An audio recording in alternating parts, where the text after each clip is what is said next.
Today, I'm going to be showing you how to make the top 3 trance basses that you need to know to make trance. To do this, I'm using a template from my new pack, Core Trance. Links at the top of the description. This is a new huge library. You can see it's got Ableton templates, breakbeats, like literally just every single thing you can need. Even serum presets, even some vocals, and a vocal chain. Links at the top of the description. It's on sale for a limited time only. Thanks for the support, guys. All right, so we have this drum loop, and I have a bass line.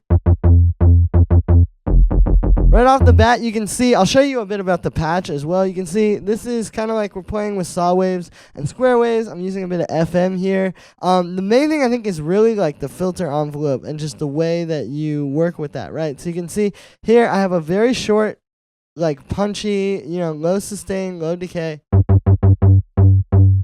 Like on its own, it doesn't even sound exactly like what you want. And so that would be the first thing about dialing in the trance bass, is that you are going to dial it in to the sound that you're making or to like the notes that you're playing rather than like trying to make it ahead of time. Because I think if you're trying to make this on its own, you're going to be wondering why it's so small, right?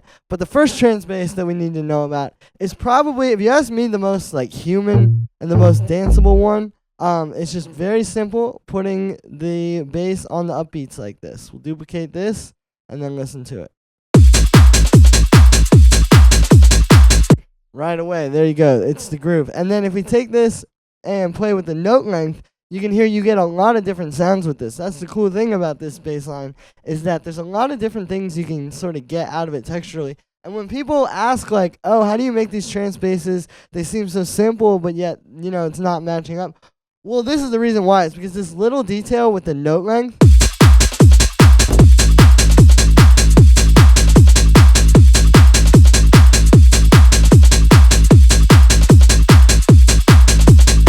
right, you can see as we drag it back, it almost becomes a whole different groove. So I think that's the thing people don't really take into account, is like how much note length has to do with the groove here. And then even just like, if we think about it like in terms of the kick and bass,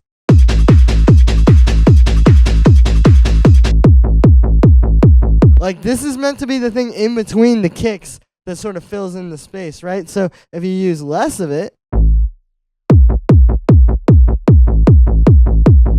more, it's going to change your groove. So that's the first trance bass. And like I said, I think this is the most human, because as we go forward with these basses, yeah, you can get more complex, but it's like if we're just talking about like emotions and music and like using the sounds to sort of make people feel something, which is really the goal of all this. It's not just to make a trance bass, right? It's to like kind of create an emotion, right? Or to like use the type of bass that creates the emotion you're trying to create. So like,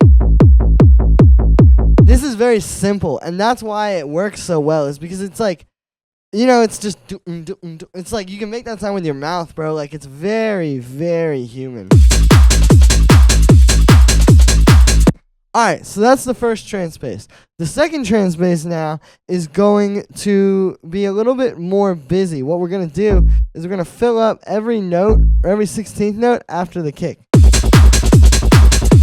Like that. Now you can see we need to play with the note length.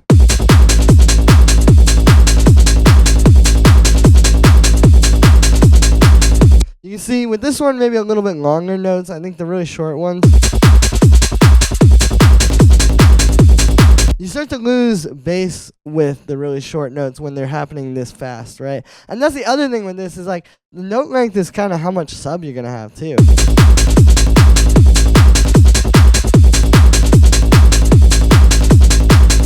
So remember that as far as mixing goes. Like if you have these really short like this, and then you're trying to mix it and you're like, why is my bass lacking bass? Well, dude, just make it a little bit longer. Like it really doesn't have to be so hard. Anyways, the other thing with this bass line that I think is important to talk about now is going to be the side chain. Because obviously if we turn that off, it kind of messes up the whole groove. The whole thing just gets turned off. But if you side chain this, yeah, it's really important. I think this bass line is as much about note length and the actual notes being played as it is sidechain. Like, people don't talk about that enough, The groove doesn't really come without that. I mean, you could probably, like, build this track differently to make that groove still, but, like, it all just fits really, really well when you do it like that.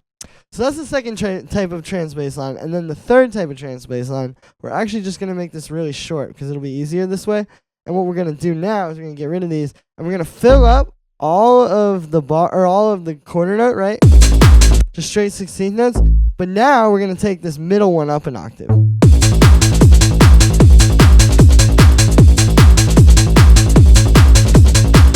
And you can hear this has a lot more energy to it because now you're kind of like jumping up and like, again, even to not try to explain why it has so much energy, because I don't think that's really necessary, wise, or honestly even like it's not about us, you know, right? Like as far as like all that, you just know this sounds good, right? There's a lot of energy there because it's jumping up. I mean, we could try to explain it, but I really think like you just have to listen, man.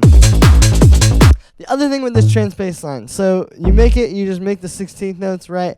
But then you can start playing with which note goes up an octave, you know? You can do like this.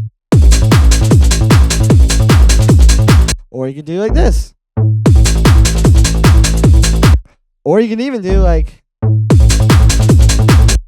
or like,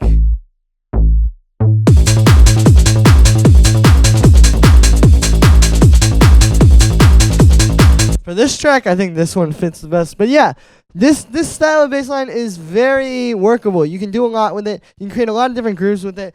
And I think this, to me, is like the most fun trance bass line, right? Like, if you play me this track compared to this,